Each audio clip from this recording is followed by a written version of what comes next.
Hey there, welcome to the Coaching Flores podcast. This is Dr. Jen, and each week we'll be doing interviews to inform our listeners about techniques to help children with complex communication needs discover their voice with AAC.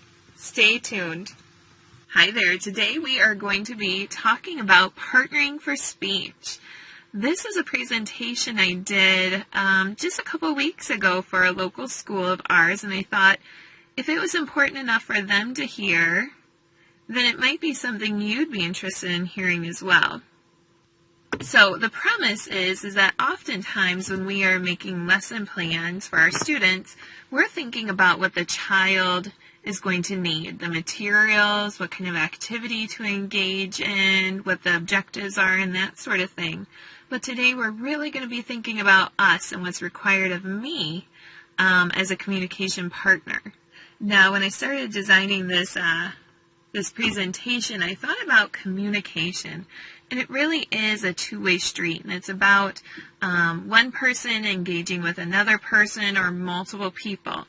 And I happened upon a picture of the tree falling in the forest, and that kind of good old saying where if a tree falls in the forest and no one is around to hear it, does it make a sound? So this rings very true in our communication. And in this picture it says, "Hello, can anybody hear me?" So our children might be feeling that way sometimes when they're trying to communicate, but they don't have an active partner with them. So we're really going to be thinking about us as a partnership and how we can increase our response, our communication, and that sort of thing to help the child with their communication intent and have that communication come across as they had wanted to express themselves. So, okay, first thing we need to do is communicate, obviously.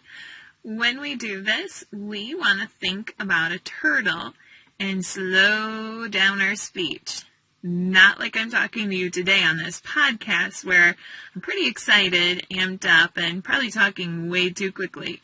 So when we're talking with our students with complex communication needs, it might be important for us to slow down, take a breath, pause, and relax our rate of speech.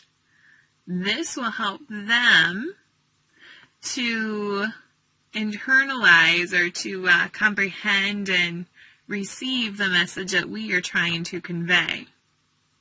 When we're communicating, we might want to come closer to the student instead of talking from across the room. We might want to get down to their eye level. And when we're communicating, we're going to want to think about getting down to their eye level, getting close to the student instead of talking from across the room.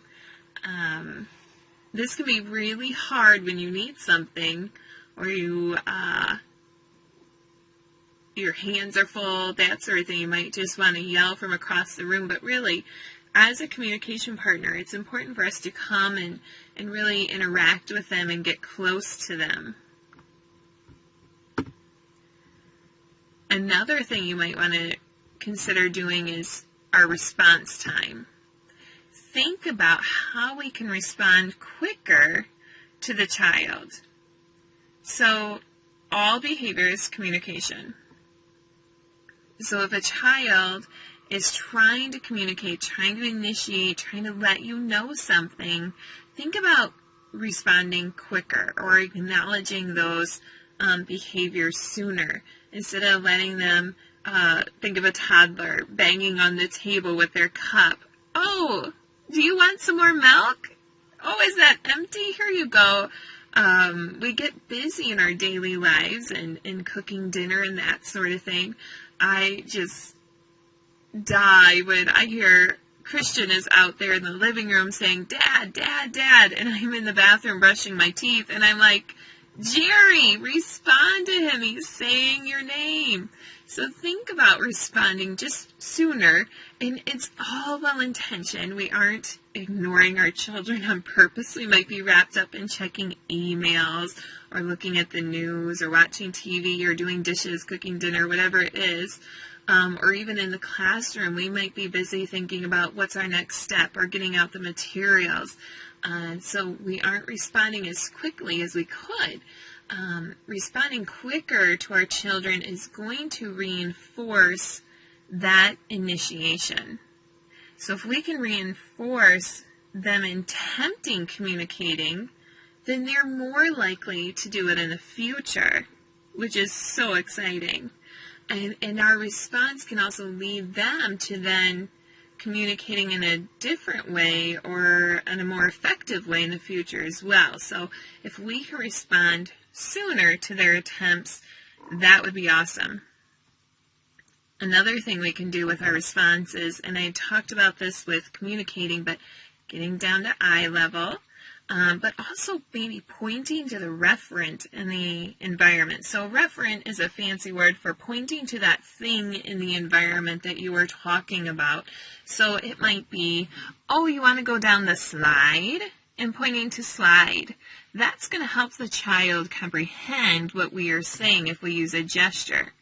It's also going to model for them how they can aid their own communication by pointing to or gesturing towards the object that they want. So I love core words, and we are going to have another podcast on core words and how we use those in communication. But one of the core words that can really be helpful with children is the word this or that, or the word look. Using one of those three words, or it. Think of those words and think of how many different things you can refer to by saying this or that or it or look. And if you're pointing to, if your response is pointing to that thing, they are going to learn that, wow, that can mean so many things. And I can get so many different things that I want without actually knowing what that is called. So think about our children too, who might have vocalizations and they're unintelligible, but they're trying to tell you something. If they can touch the word that on their communication board and point to it, they don't have to be intelligible to get their idea across and get their needs met. And that's so exciting to me. So think about when we're modeling, we're going to slow our rate of speech. We're going to communicate. We're going to slow our rate of speech. We are going to respond to their communication attempts sooner. We could also point to the referent in the environment. And then the next thing, number 3, is to expand. So be thinking of how you can expand the utterance the student has already made and model more complex language. So if the student signs help or points to help or says help, think about that was one word. How can you turn that into 2 words? You could say, oh, want help? Help shoe? Help on? Help off? Those ways of responding and expanding are going to model language for our children so that they can expand their utterances later on. If they give you 2 words, try to make it 3. If they say sock, what are they trying to tell us with sock? Do they want it on? Do they want it off? Do they want it to put it in the hamper or in the laundry? Is it dirty? Sock dirty? Ooh, sock stinky? Kids love to tease. And what I'm so excited about when I do these trainings, I hear so often from the people that I've worked with that they start seeing their children's humor. And I absolutely love and adore that because we often say our children know so much more than what they can tell us. We know that. We know they have the smarts and they have the brains and they want to communicate with us. Well, by expanding and giving them some of that vocabulary, like stinky and smelly or that sort of thing, then they get to start teasing us. And then it really becomes fun to communicate and engage and exchange and have these partnerships happen. It's so much fun. I love it. recently a teacher was telling me last year after our training, she started modeling on the child's communication device, and it was around Halloween time, and the word spooky was on the child's device. So, oh, you surprised me.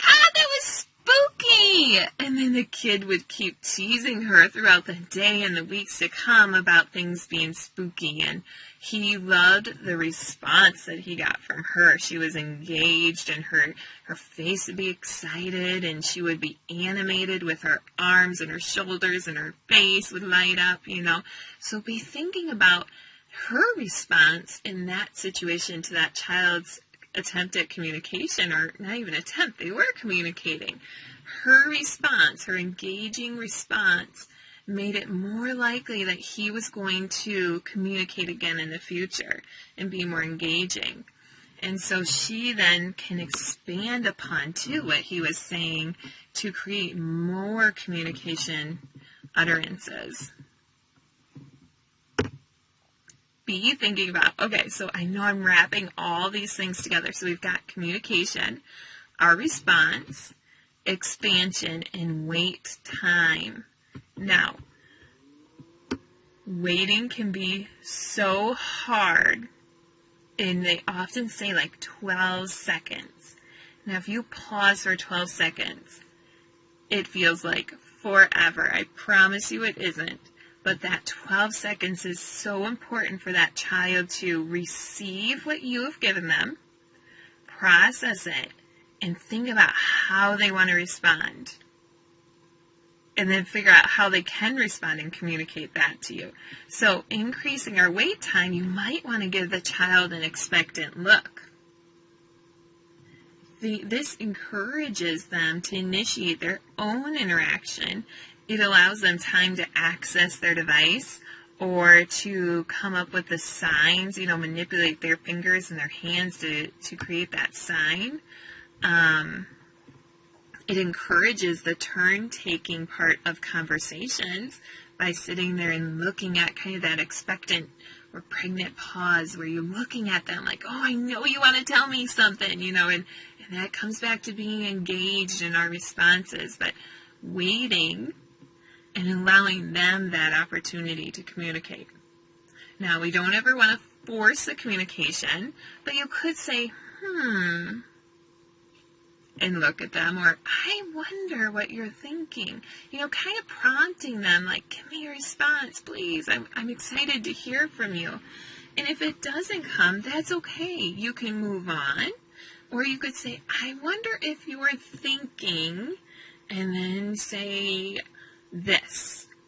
Or I wonder about this. Or are you trying to tell me this? And really just model that communication for them. But so often we don't wait long enough for them to respond. So we are so busy going about our day, and we can really fill up the air with our own communication, but pausing and allowing them to communicate is so important. I'm going to wrap it up for today, friends. Thank you so much for listening. We talked all about partnering for speech and what we can do to help our children learn to communicate, and thinking about how we communicate, slowing our rate of speech, getting down to their eye level and not talking from across the room, how we respond to their communication attempts quickly, and how we can be engaging in our response too and animated. That's going to make it way more unlikely that they will want to participate in a communication exchange with us again in the future. Expand what they said and look for ways that we can grow the language and the vocabulary, and also provide that wait time, allowing the children to process what we've said and then come up with their own response. These are all ways that we can help as a communication partner to make sure that communication exchange happens the way that it was intended. Thank you so much for listening today. Next week, we're going to talk about the supportive classroom environment. It will wrap into today's conversation and expand it just a little bit more.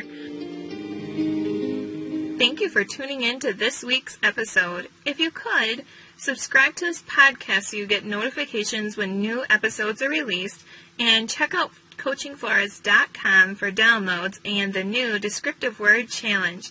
I hope you heard something that inspires you. We'll see you next week.